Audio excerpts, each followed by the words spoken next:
Welcome to the MBL podcast, where we talk to our members and hear stories of resilience, gain business tips, and learn what's next. It is the MBL podcast.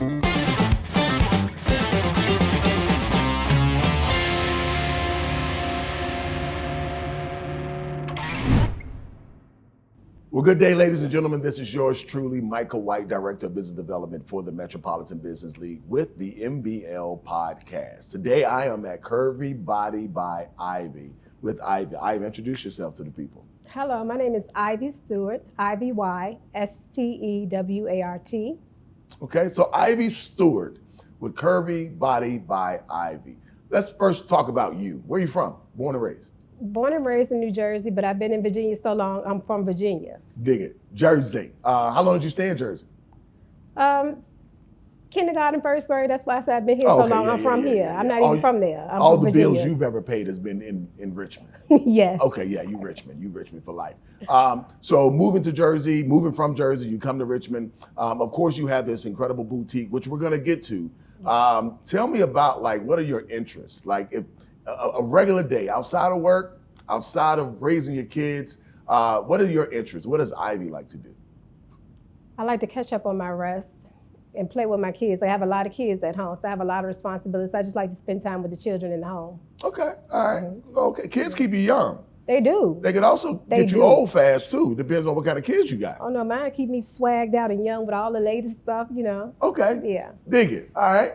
So we're at this establishment, Curvy Body by Ivey. The entrepreneurial spirit that you have, how long has that been a thing for you? Because sometimes it's somebody's whole life, and then sometimes there's a moment where you're like, you know what? I want to do something else for myself. I'm gonna try something. How long have you had this entrepreneurial spirit? My whole life. I started off with on Hall Street. I had an alternative pole dancing studio. Okay. Where they did pole dancing, they did kickboxing, they did yoga. We had children's hip hop classes. We had line dancing. We had a lot of stuff out there. And after I finished that, I started a cosmetics line called Iconic Cosmetics. Okay. Yeah. So you've been in the respectful and good sense of the word, a hustler for a long time. You've been getting it in for a while. Correct. So high school days, were you like the one selling, or middle school days, the one selling candy every day? No, I was the one that was most popular, that what I saw on TV, I would wear and dye my hair, make my mama sick, and they would follow the trend. So, trendsetter. Yes. Okay, so now we move up to now you have Curvy Body by Ivey. I want to get into this the right way. When you think about Curvy Body, right? Being raised in Birmingham, Alabama, as a black male, my family members were curvy. But you would see television that wouldn't reflect the marketing that made my family and friends received well, if you will. Yes. So now you're starting to see a lot in the media, a lot of individuals like Monique when she first came out as a comic, is it Lizzo. Who? Lizzo. Yeah. who is not ashamed at all of the body that God has given her. And now you're starting to see more places like this that are intentionally saying, curves, dope, come over here, we got you covered. How did you decide, and what was your journey in getting to Curvy Body by Ivey? Well, first of all, I was never curvy, until I had children, and then I developed curves, and then I had to learn how to dress from being a skinny person to a shapely person. But I've always had a fly grandmother who was a big woman. Okay. And everybody loved her. She worked at Bell Atlantic, which they know as AT&T. Right. And her name was Tiki. So she was always a fly, curvy woman. Okay. So in the household, we had confidence. But aside from that, like I said, starting off, I was skinny, and then I had these kids, and then my body grew differently, and I had to learn how to dress.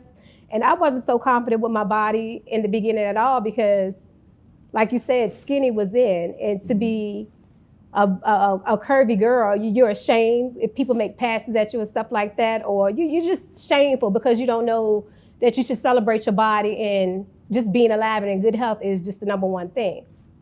So I started this line because my weight fluctuates. 1 second, even as an adult now, my weight fluctuates. Like, I'm a emotional eater. So if something is going on with me, I eat. My weight might be here this week, and once I catch it, I'll tone back down and, I get a little slimmer. So it was important to me to start a business where everybody knew that they could feel safe and be celebrated no matter what shape you were, because we service extra small to 3X.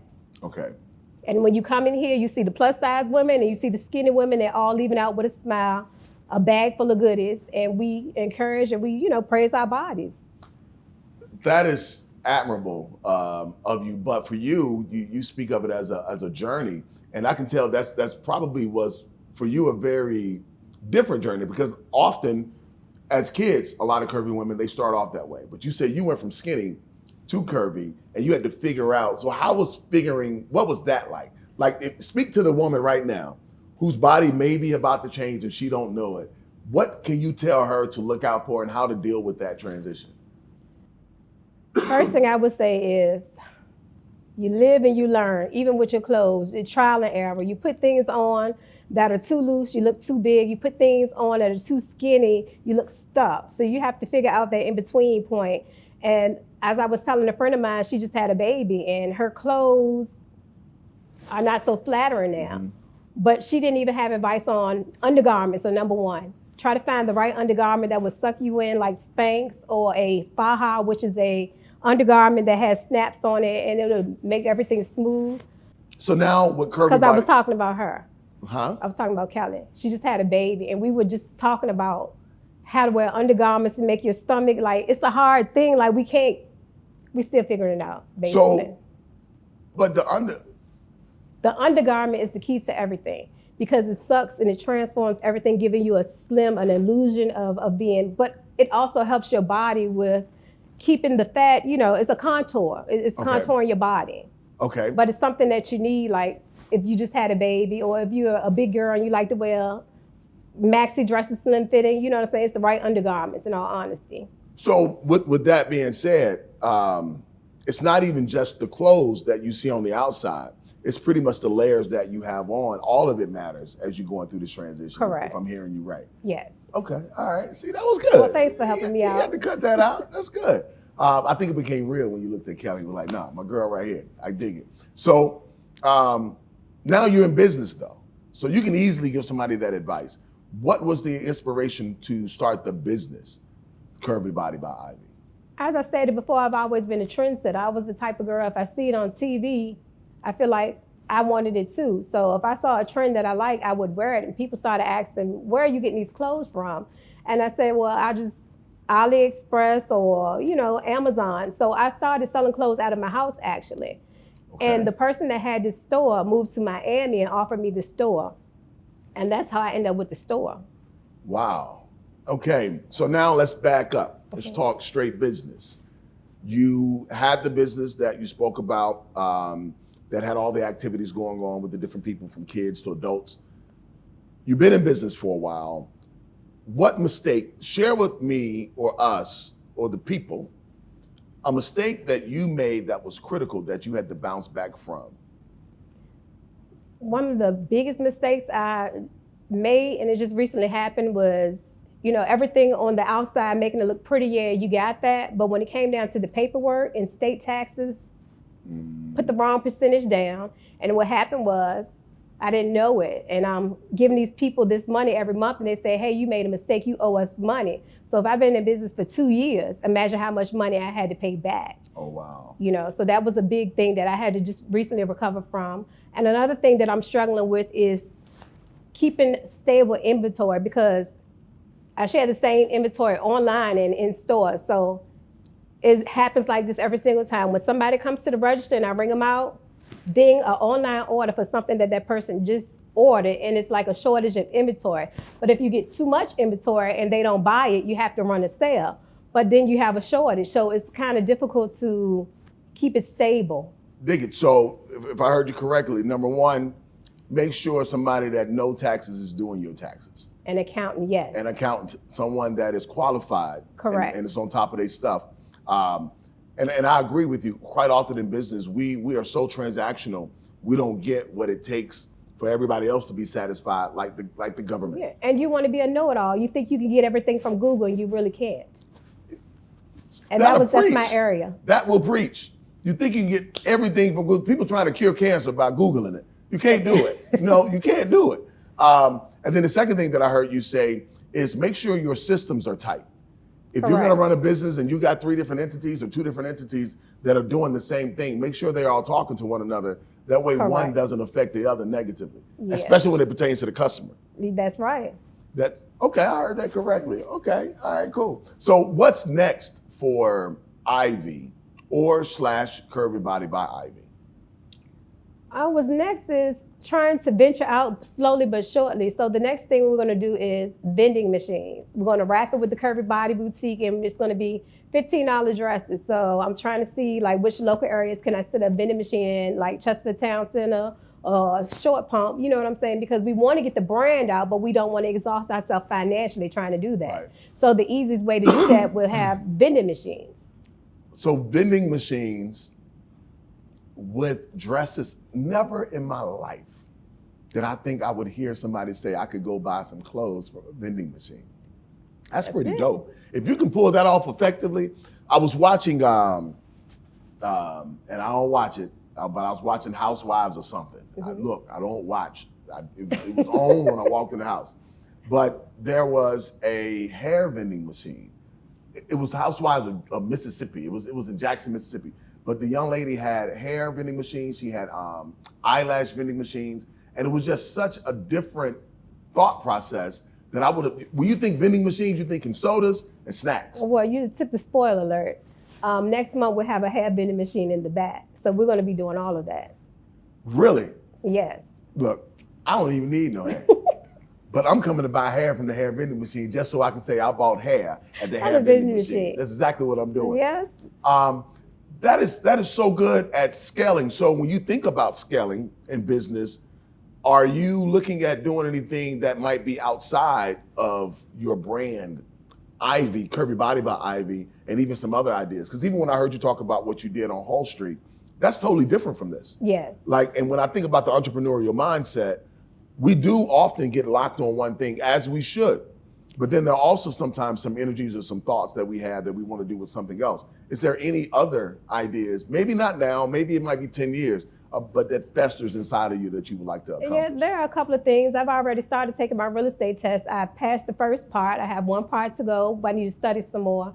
And another thing that I'm actually doing is the money is becoming a wholesaler. I want to become a wholesaler.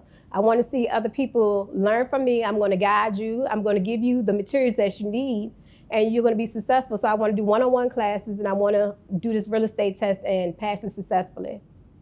Look at you. Look at you. Okay. All right. 2 more questions, and I'm going to get out your hair, get out your store. I don't know. I might hang around the store. I don't know. It's kind of cool. I like the vibe in here. 2 more questions. What, if you could tell a young entrepreneur, there might be somebody right now, when I say young, I don't mean a child. I mean just somebody that is new to entrepreneurship or thinking about becoming an entrepreneur. What would be some advice that you would give them that you learned that maybe they won't have to deal with or they won't be ignorant to when they start their business? Anybody new that wants to start a business, I tell you this, you have to write it down. Take that dream, write it down, make it become reality. But what you do when you write it down, you write things down in steps and you don't overwhelm yourself. Like when I started with the lipstick business, I had 20,000 colors. Out of all those colors, only 5 sold. Mm-hmm. Make sure when you start a business, you start with a limited amount of inventory to see if this is going to work for you. Even if you have a dance studio, don't go buy a big dance studio. Rent somebody's building out so you can see if this really is going to work for you. Start small. Think big, but start small. That'll preach. That's from the MBL Baptist Church right there. So last question, and I'm out of your hair. This is going to be an off-the-scale question. You ready? Okay, I'm ready. All right. You get to go to a concert. There can be 3 singers and a comedian host. Who's your comedian host, dead or alive? And who are the 3 groups or singers that you would have at this concert? I would have Kevin Hart because he's funny and he's crossed many borders and he had to deal with real life issues. So I appreciate that. Shout out to K Hart. I would have Escape, the best singing group ever. And then to top it off with a male, 804's own Trey Songz. Okay. Sorry, y'all. And you get one more. You got one more. Okay. So you got Kevin Hart hosting, you got Escape.